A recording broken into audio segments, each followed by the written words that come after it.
É a vós que eu dirijo a minha prece e de manhã já me escutais. Desde cedo eu me preparo para vós e permaneço à vossa espera. Graça e paz, cara amiga, caro amigo que acompanha diariamente a nossa meditação sobre a Palavra de Deus na Santa Liturgia, neste sábado da 20ª semana do Tempo Comum. Sábado com o qual nós estamos encerrando esta nossa semana, esse nosso seguir o Evangelho de nosso Senhor Jesus Cristo. Hoje a liturgia prevê o texto de Mateus, no capítulo 23, versículos de 1 a 12. É o texto da Palavra de Deus que nós temos para o dia de hoje. Portanto, é uma alegria estar aqui com você e meditar a Palavra de Deus. Você sabe quem eu sou o Padre José Raimundo dos Santos, sou da Diocese de Amargosa, na Bahia. E é uma alegria entrar neste mistério da Palavra de Deus. Esse ano nós já lemos inteiro da forma litúrgica, o Evangelho segundo Marcos. E quando nós lemos aquele Evangelho, a gente lembrou uma coisa para você, que esse Evangelho é um Evangelho que é escrito para os chamados catecúmenos de Marcos. É um Evangelho escrito para aqueles que estavam se preparando para ingressar na comunidade cristã, para iniciar o caminho de seguimento a Jesus, recebendo o dom do batismo. E aquele evangelho quer ajudar a responder uma pergunta: quem é Jesus? O que é que significa a fé? Então é um evangelho para o catequizando, é um evangelho para o catecúmeno. O evangelho de Mateus, os estudiosos dizem que se aquele era um evangelho para o catequizando, este evangelho de Mateus é um evangelho para o catequista. É o evangelho para quem tem esse ministério de anunciar a palavra, de pregar o evangelho. Daí a forma didática com a qual Mateus organiza o seu material, organiza o seu evangelho, esses 5 discursos que a gente tem sempre feito questão de sublinhar, de chamar a atenção ao longo da nossa leitura. Agora, tem uma coisa que a gente gostaria de dizer, chamar a atenção, é o seguinte: a gente já falou isso essa semana, de que o Evangelho, a Bíblia, ela é como uma espécie de janela, não é? Que é uma janela de vidro, mas quando a gente se aproxima dessa janela, a gente não vai ver exatamente só o que está lá dentro, ela é uma espécie de espelho, e aí eu olho e vejo a mim mesmo.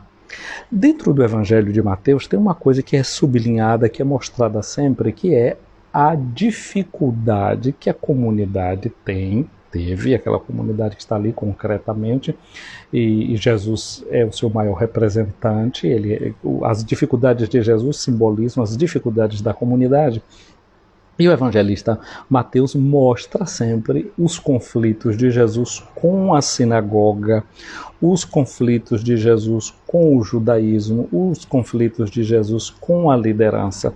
Vem cá, então o evangelho é escrito para falar mal da religião dos outros? É claro que eles, enquanto membros daquele povo, estavam fazendo também uma espécie de crítica a eles mesmos, do povo de onde está saindo. Mas o evangelho não está sendo escrito para mostrar os defeitos do judaísmo, para mostrar os defeitos das lideranças da sinagoga.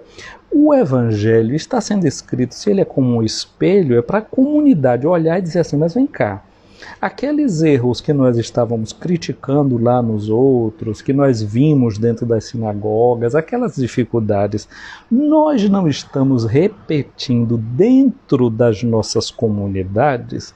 Aquele famoso exemplo que diz assim: na hora que você aponta um dedo para o outro, você fica com 3 que apontam para você mesmo. Então, esta leitura do Evangelho é uma leitura que está denunciando a própria comunidade. O que é que está havendo dentro das comunidades? Tem gente que tomou o posto de ensino, o lugar de ensinar, a chamada cátedra de Moisés, a cadeira de mestre, a cadeira de professor, a cadeira de catequista, a função de ensinar os outros. Tem gente que se sentou nessa cadeira e agora, em vez de ajudar as pessoas a se libertarem das amarras, das dificuldades, elas estão começando a criar peso em cima das pessoas. Em vez de notarem que a gente recebeu um espírito que deixa a gente livre para poder viver na liberdade que o Evangelho nos propõe, a comunidade parece que agora está começando a criar um sistema de disputa. Tem gente na comunidade que agora está querendo saber quem é o maior, quem é o mais importante, quem é o primeiro, e deixando de lado as outras pessoas. Então, o Evangelho está sendo escrito para nos corrigir. Não é para estar falando mal de quem era fariseu, de quem era doutor da lei, não. O Evangelho está sendo escrito para que eu e você, que estamos lendo o Evangelho agora, a gente use como se fosse uma espécie de espelho, a gente olha e vê o rosto da gente e diz assim, puxa, olha como é que a gente está vivendo, olha os problemas que a gente está tendo, qual é a proposta inicial, como é que a gente deve viver. Portanto, o Evangelho é proposta de conversão, é proposta de mudança. Não é para estar falando da situação dos outros, não é? A roupa suja a gente vai lavar dentro de casa. Um abraço, Rosibete, aqui chegando, participando dessa nossa live. Um abraço para você, não é, madrugando aqui nesta nossa meditação. É uma alegria ter você aqui com a gente. Como é uma alegria ter você que depois chega nessa live e nos acompanha. Meu abraço para você que em qualquer hora do dia não está aqui acompanhando. Abraço também para a Nide, não é? Também aí na comunidade de São Francisco, madrugando e acompanhando essa nossa live. E a Rosidete, ela está aí em Santo Antônio de Jesus, na Bahia. Então, portanto, como a gente está dizendo, esta palavra do Evangelho é uma palavra para ajudar a nossa conversão, para ajudar a nossa mudança. Olha o que diz o texto do Evangelho de hoje. Um abraço também da Cis Sampaio, chegando nessa nossa live. Pois é.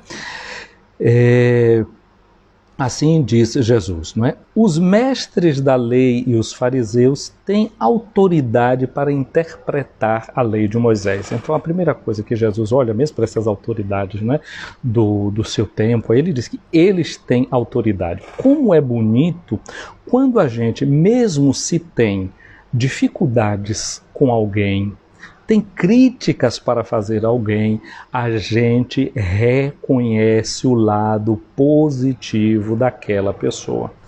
A gente nem sempre tem essa maturidade. Por exemplo, agora a gente está vendo, né, essa questão das campanhas políticas, gente que são de outros modos de pensar, de outras condutas, mas não seria bonito se a gente tivesse críticas para fazer o outro, mas também reconhecer acertos que a pessoa tem? Aí tem gente que faz a questão de chamar apenas os aspectos negativos dessa pessoa e demonizar a pessoa por aqueles aspectos negativos que ela possa ter, sem fazer nenhuma referência ao que a pessoa tem de bom. Fique com o pé atrás desse tipo de estratégia, desse tipo de gente. Ela não é cristã. Olha o que é que Jesus faz. Os mestres da lei, os fariseus, eles estavam sempre criticando Jesus, apontando o dedo para Jesus, mostrando coisas, dizendo que Jesus estava fazendo errado, que estava desrespeitando o sábado. Eles disseram que Jesus era um endemoniado, isso, aquilo, aquilo outro. Jesus foi ofendido como não podia mais. Mas Jesus não revidou na mesma altura. Não é foi dente por dente e olho por olho. Não. Jesus aqui agora dá a outra face. Esse aqui recebeu o tapa de um lado e da outro. Jesus, quando recebeu uma bofetada física falando, ele perguntou, por que você está me batendo? Se eu estou falando alguma coisa errada, me mostre. Mas se não, por que você está me batendo? Ele cortou com o ato da violência. Mas agora aqui, metaforicamente, olha como ele está fazendo, ele está dando o outro lado. A essas pessoas que sempre o ofenderam, que ele tem críticas para fazer, ele não pura e simplesmente diz que eles não têm nada de positivo. Jesus diz, os mestres da lei, os fariseus, eles têm autoridade para interpretar a lei de Moisés. Jesus sabia que eles tinham estudado, que eles tinham pesquisado. Jesus reconhece isso. Agora vamos continuar ouvindo o que Jesus fala? Por isso, deveis fazer e observar tudo o que eles dizem. O conteúdo daquilo que eles dizem, a gente deve observar. Agora olha o que é que Jesus diz. Mas não imiteis as suas ações. A prática deles era que não servia. Aqui tem uma coisa muito interessante que a gente deve ver, né? Porque como cristãos, nós não devemos querer apenas ter autoridade. A gente deve se esforçar para ter credibilidade. Porque quem tem autoridade tem um poder, tem um lugar de mando, não é? Não é quem tem que estar num cargo público, tem o poder, tem a autoridade daquele poder, sua excelência, não sei o quê. Quem ainda não está naquele cargo, às vezes está se esforçando para chegar naquele lugar, né? E quem está ali naquele lugar de poder pode usar dinheiro, pode usar influência, tudo isso para usar a sua força. Então é fácil poder usar o lugar da autoridade. Agora a questão que Jesus chama a atenção para a gente é olhar a credibilidade. Essa palavra que ele está dizendo, pode ser que tenha no caso dos fariseus, ele dizia, está útil, está correto. Agora não sigam a prática deles. A forma como eles agem é que não serve para a gente. E aqui tem uma coisa muito importante, porque nós que seguimos o Evangelho não estamos preocupados com a aparência, com a vestimenta externa, aquilo que aconteceu essa semana no Evangelho, né? Daquele homem que foi flagrado sem a roupa do casamento, e a gente disse que essa roupa não era externa, mas ela era uma conduta interna, e a conduta interna nós não podemos ver. Agora, entre aspas, por que vai dizermos um princípio antigo assim, que o agir segue o ser? Então a forma de agir é que é determinante. Então a gente deve saber discernir as pessoas, não tanto pelo discurso que faz, porque pelo discurso todo mundo vai se apresentar bonito. Como diz o ditado, né? Todo gato no escuro é pardo. Então o que a gente tem que olhar é um conjunto de ações. Porque pode ser até que eu pegue uma palavra do outro, distorça aquela palavra do outro, ou tire do contexto o que a pessoa disse, não é, para usar no meu benefício, o que hoje em dia se chama de fake news, não é? Usar indevidamente a palavra do outro, fora de contexto, para fazer um discurso negativo sobre aquela pessoa. Mas aí você tem que parar e olhar assim, sim, mas vem cá, e o resto da conduta dessa pessoa? Eu posso resumir essa frase, que este daqui está querendo que eu veja. Olha como é que Jesus é profundo, né? Ele que foi criticado, foi ofendido, ele disse, olha, no conjunto a gente pode ver aqui que os doutores da lei, que esses fariseus, eles têm um lado que é positivo, que a gente pode pegar aquilo que é positivo deles. É o que São Paulo diz na carta aos Tessalonicenses, a primeira carta de São Paulo aos Tessalonicenses, no capítulo 5, versículo 21, diz assim, examinai tudo e ficai com aquilo que é bom. Talvez você não vai encontrar nunca uma pessoa que vai estar 100% corretinha, não é? Em tudo que você quer e que você gostaria. Mas tem às vezes 80% que você diz assim, então eu vou por esses 80%. E tem alguém que pode pegar um aspecto e faz um discurso muito grande sobre aquele aspecto e deixa 90% escondido, não é? De coisas que são negativas. Então a gente tem que ver se não tem manipulação. A gente tem que examinar tudo e ficar com aquela parte que é boa. E não fechar nosso horizonte somente no aspecto negativo. Diz que um certo rei tinha um servo seu, trabalhou com ele 10 anos aquele servo. E sempre servindo lealmente, fazendo sempre coisas boas para o rei. E aí de repente aquele servo um dia escorregou na casca da banana. Quem é que não falha? Quem é que não desliza em algum momento? Aquele homem deslizou. E o castigo pior que havia naquele reino para quem fizesse uma falha era que o rei punia com a pena de morte, era jogar a pessoa para os cães ferozes que ele tinha. E aí aquele servo, como ele tinha servido 10 anos ao rei, ele disse, rei meu senhor, eu quero lhe fazer um pedido. Ele disse, pois faça. Já que eu servi ao senhor 10 anos, eu queria lhe pedir 10 dias de prazo para me preparar para a minha morte, me preparar para esse momento da minha pena final. E o rei, tá certo, eu vou lhe conceder os 10 dias. E aquele homem chamou o guarda que tomava conta desses cães ferozes e disse assim, olha, você me permite nesses 10 dias de preparação para a minha morte que eu sirva esses cachorros? E aí ele começou a servir os cachorros, dar comida de manhã, de tarde, à noite, e assim foi. Deu banho nos cães, etc, etc, etc, etc. Chegou o 10º dia de executar a pena. O rei foi para o lugar da execução da pena, jogar o homem lá no lugar da execução e soltar os cachorros ferozes para atacar o homem. Quando os cachorros viram o servo do rei, um começou a lamber a mão, outro veio e começou a fazer festa, um lambia o pé e não sei o que. Foi aquela festa com aquele homem. Os cachorros não comeram o homem. E de repente o rei parou e fez assim: mas o que é que está acontecendo aqui? O que é que houve com esses cachorros? Perguntou ele ao seu servo, que deveria ser morto por aqueles cães. E o homem disse: rei, meu senhor, esses cachorros eu servi durante 10 dias. E agora o senhor veja, eles estão aqui me fazendo festa. Eu servi o Senhor, rei meu senhor, durante 10 anos com toda a lealdade e cometi uma falha. E o senhor, por causa de uma falha minha, em 10 anos de serviço, me condenou à morte. O rei tomou consciência daquilo que ele tinha feito e deu a liberdade ao seu servo, que foi readmitido no seu serviço. Às vezes a gente faz assim, imediatamente por um aspecto que é o negativo de alguma coisa ou de alguma situação, a gente imediatamente condena a morte. Vamos parar e prestar atenção no conjunto da obra, como se costuma dizer nos dias de hoje, né? Olhar sempre o outro e, sobretudo, quem tem posição contrária à nossa, como é o caso aqui do que Jesus está mostrando, e tentar ver o conjunto da vida dele e não reduzi-lo aos aspectos que são negativos. Jesus disse que estes fariseus e estes doutores da lei, que as pessoas deveriam seguir o que eles ensinavam, mas prestassem atenção nas práticas deles, não é? O que é que tinha de errado na prática deles? Jesus nos convida a olhar para a prática. Por quê? Eles amarram fardos pesados e colocam nos ombros dos outros, mas eles mesmos não estão dispostos a movê-los nem sequer com o dedo. A comunidade cristã estava fazendo isso aqui que Jesus está dizendo. Tinha gente que queria voltar ao peso da lei, das regras pesadas, das regras férreas, mas o Espírito de Jesus é o Espírito da liberdade. E o cristianismo não pode ficar repetindo aquilo que era a prática da sinagoga, destas leis que eram um peso sobre os ombros do outro, o peso da lei judaica. Agora, quem segue o Evangelho de Cristo serve ao Espírito da lei. E Deus, não é, Jesus está dizendo, eles não sequer dão um dedinho para ajudar os outros. E Deus, o que foi que Deus fez quando Ele nos dá a sua lei?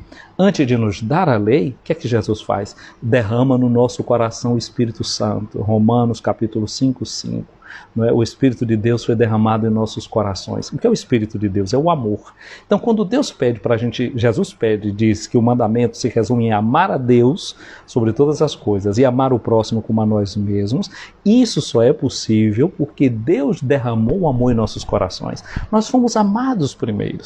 Então, se a gente se descobrir que é amado por Deus, perdoado por Deus, aí a gente vai aprender a julgar bem o nosso irmão, a gente vai aprender a perdoar o nosso irmão, a gente não vai julgar, querer usar para o outro uma medida, senão aquela com a qual a gente também quer ser medido.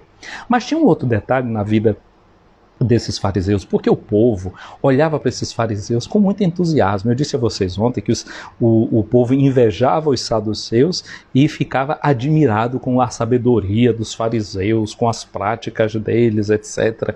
E aí Jesus está dizendo assim que eles, não é o que era que aconteciam, eles faziam as ações deles para serem vistos pelos outros.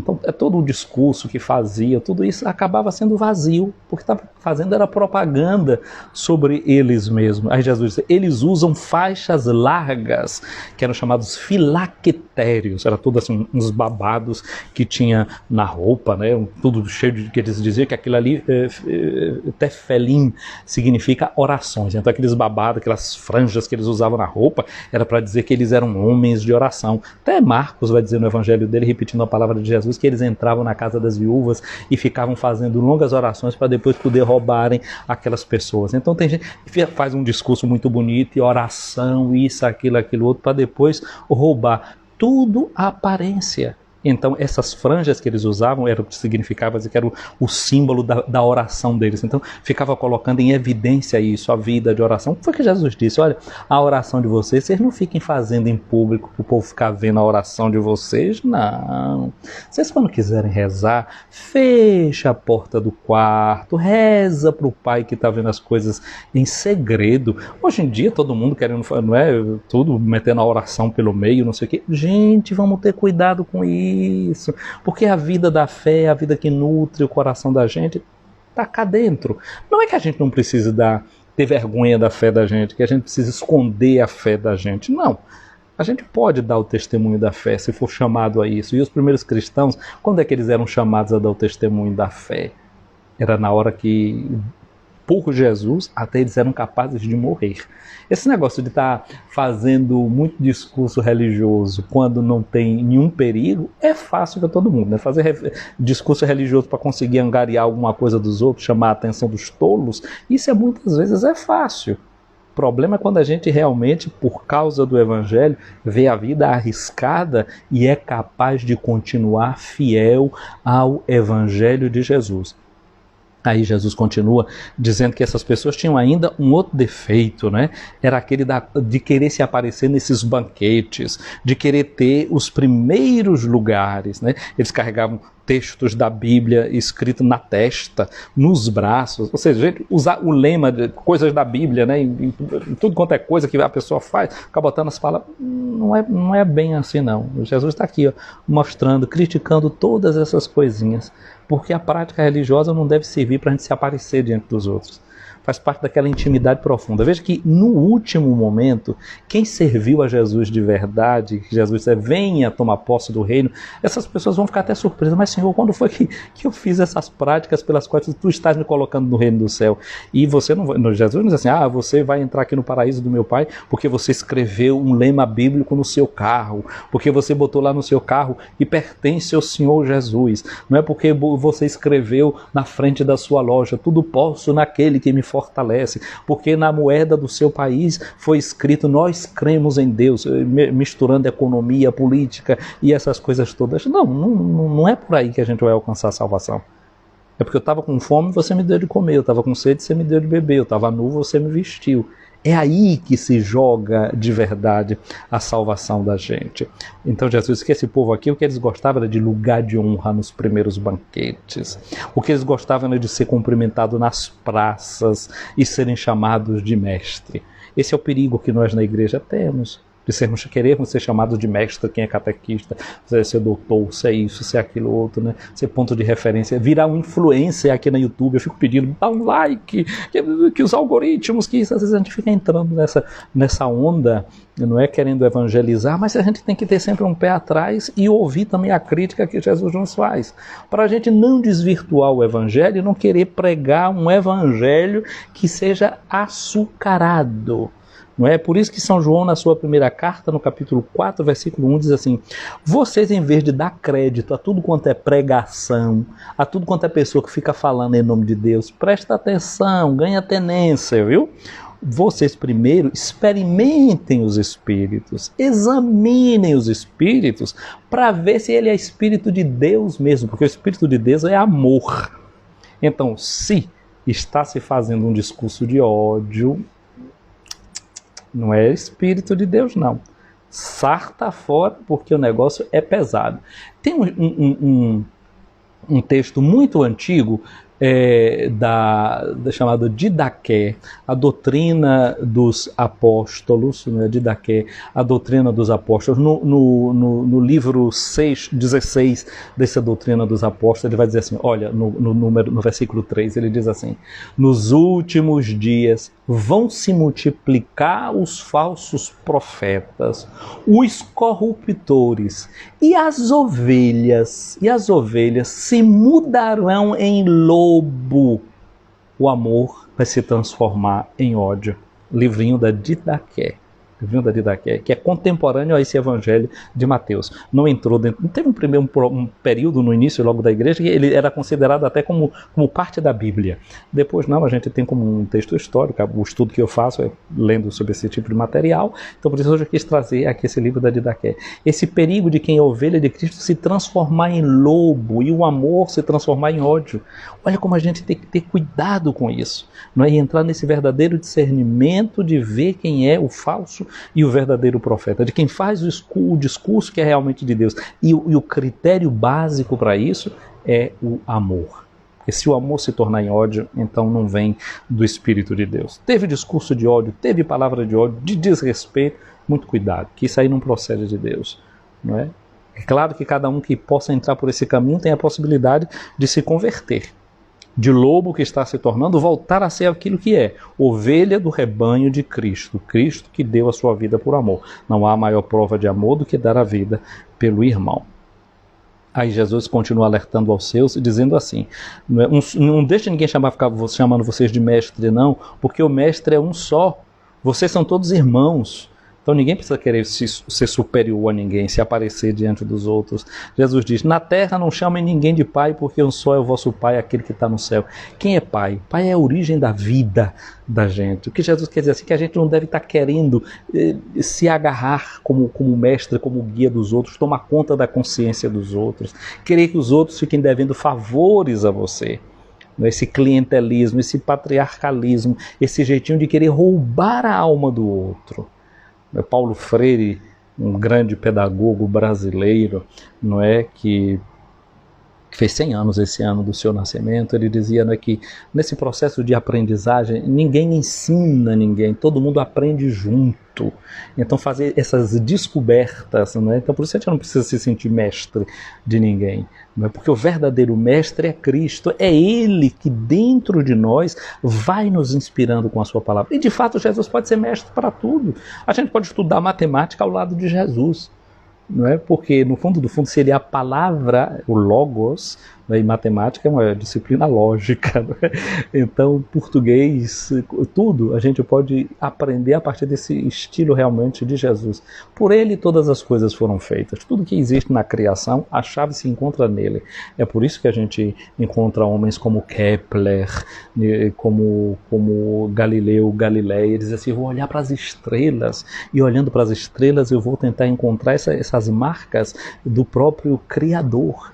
Então quem parte também da sua fé vai fazer ciência verdadeira, vai fazer o verdadeiro encontro com Deus, porque a fé não vai nunca se opor à ciência. Agora a ciência sem a fé, sem o amor, ela corre um grande risco da presunção, o risco de se inchar, de ficar balofa, não é? Aí sim tem um verdadeiro perigo.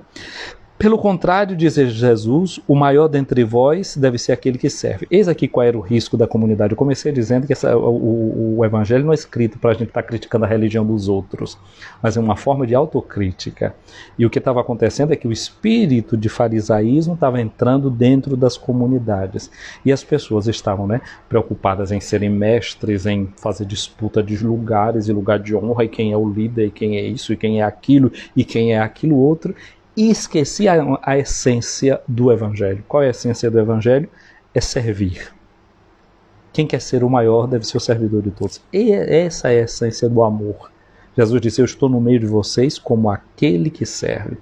Quem se exaltar será humilhado, quem se humilha será exaltado. É isso que a gente precisa, entrar nesse espírito da humildade. Humildade, lembra o humus. Humus significa a terra. Gente, vocês já notaram uma coisa? Às vezes quando tem um enterro de um rico, né, um caixão muito bonito e o camarada vai enterrado num paletó todo bonito, esse o pobrezinho vai lá de qualquer forma, com aquele caixãozinho furreca, etc. Agora, nota o seguinte, passa 15 anos e vai lá na cova de um e lá na cova do outro para ver o que é que resulta. Dois enterrados no mesmo dia, um rico e um pobre. Depois tira aquela alçada toda, né? Separa de um e de outro, bota ali na frente e manda alguém passar e dizer assim, qual é o rico dos ossos, qual é o osso do rico e qual é o osso do pobre? É verdade que talvez até se dê para notar, não é? Porque quem não conseguiu se alimentar bem, quem não conseguiu comer à vontade, pode ser que tenha até nos próprios ossos, vai trazer a marca dessa pobreza, dessa dificuldade. Mas de modo geral, por olhar pelos ossos, por olhar, pode-se fazer essa conjectura, mas você não vai saber qual é o osso do rico, nem qual é o osso do pobre. Por quê? Porque a terra, o humus, vai fazer o seu trabalho, vai tirar todas as cascas, vai comer tudo que tiver de ser comido e vai deixar cada um reduzido ao pó do qual saiu. Então o humus, a terra, faz esse trabalho. Então quem começa a se tornar humilde, começa a permitir que esse trabalho que a terra vai fazer, eu conscientemente começo a fazer agora. Começo a me despir daquilo que não me serve. Começo a introduzir leveza na minha vida. Começo a deixar que certos princípios de coerência vão tomando conta do meu coração. Começo a viver de coerência e não de aparência. Começo a entender que eu não devo viver de autoridade que um posto me dá, um cargo me dá, um poder me dá, mas devo viver de credibilidade que a coerência da minha vida pode provocar. E em vez de agora eu conseguir dos outros a obediência, porque quem tem o poder e a autoridade consegue do outro a obediência. Mas quem vive na coerência e na credibilidade vai conseguir não a obediência dos outros, vai conseguir a atração, a atratividade. E você vai seguir o outro não porque o outro está uma imposição de quem está mandando você fazer alguma coisa, mas você é atraído a fazer aquilo que ele faz. E esse era o estilo de Jesus. Jesus não impunha, Jesus atraía. Não é? Jesus, no seu estilo e no seu modo de ser, provoca e desperta aquela vontade de imitar. Aí eu não simplesmente obedeço, não é? Eu respeito. Não é porque alguém que tem um poder, você diz assim, eu obedeço o que ele está me dizendo, porque manda quem pode, obedece, não é quem tem inteligência. Eu obedeço, mas não respeito. Essa pessoa tem a minha obediência, mas não tem o meu respeito. Bom é quando a gente pode criar essa harmonia em que a pessoa consegue o respeito e ela não se impõe, ela atrai. Nada faz por oposição, mas por atração. Dirijamos-nos ao Senhor. Senhor Jesus, Tu és o nosso mestre, o mestre do nosso coração, Tu habitas dentro de cada um de nós pela força do Teu Espírito Santo. Nós Te pedimos, Senhor, a graça nesse dia de acolhermos esse ensinamento que Tu nos trazes com o Teu Evangelho. Nós queremos Te pedir a graça de, nesse mundo, não apenas querermos uma autoridade que pode nos vir de algum poder, de alguma posição que a vida nos coloca, não é? Autoridade sobre os filhos, porque eu sou pai, autoridade sobre os alunos, porque eu sou um professor. Não, Senhor, que antes de querer ter essa autoridade eu possa conseguir o respeito que nasce de uma vida que vive na coerência, na harmonia entre o que eu digo e aquilo que eu faço. Que as nossas ações possam ser atrativas para os nossos irmãos e as nossas irmãs. E assim haja uma difusão do Teu amor que pode ser encontrado também nas nossas existências, porque nós imitamos a Ti. Que nós possamos fazer aquilo que dizia o apóstolo Paulo: sejam meus imitadores, como eu sou imitador de Cristo. Amém. Ouvi, Senhor, a minha oração, chegue até vós o meu clamor. Minha amiga, meu amigo, o Senhor esteja acima de ti para te proteger, à tua frente para te guiar, atrás de ti para te defender, do teu lado para te acompanhar, dentro de ti para te abençoar. Que a bênção de Deus Todo-Poderoso, Pai, Filho e Espírito Santo, desça sobre ti, minha amiga, meu amigo, permaneça para sempre. Amém. Gente querida, eu vou salvar essa live, como sempre, a gente pede aquele seu like, não é, aquele seu joinha, aquele seu ok para essa nossa live, de forma que esses algoritmos que fazem a leitura do que está sendo dito na internet possa colocar essa live para alguém que possa ser útil. No meu abraço para você que acompanhou aqui a nossa live, Rosidete Pimenta Novaes, um abraço para Nídia Gomes, para Darcy Sampaio e Maria Dora, Deus te abençoe. Para Solange Reinhardt também nos acompanhando, Deus te abençoe. Aline Sampaio, bom dia, Deus te abençoe. A Nídia dizendo que depois ela escuta de novo, faz a nova escuta da live, né? Porque ajuda na compreensão da leitura. Graças a Deus. Gente querida, eu vou salvar aqui essa live, vou colocar lá no nosso canal do YouTube, Padre José Raimundo Escutando a Palavra, vou colocar lá na minha página do Facebook, Tua Palavra Lâmpada para os Meus Pés, e lá também no nosso perfil do Facebook. Você passando por lá, curta, comente essa nossa live. Um abraço também aqui para Rafael Souza, passando por aqui, chegando aqui. Rafael, você está chegando e a gente saindo. Que você experimente na sua vida isso que seu nome ensina, não é? Cura de Deus. Que no dia de hoje você possa curar a vida de quem você se aproxima. Então, gente querida, fica com Deus. Um dia abençoado.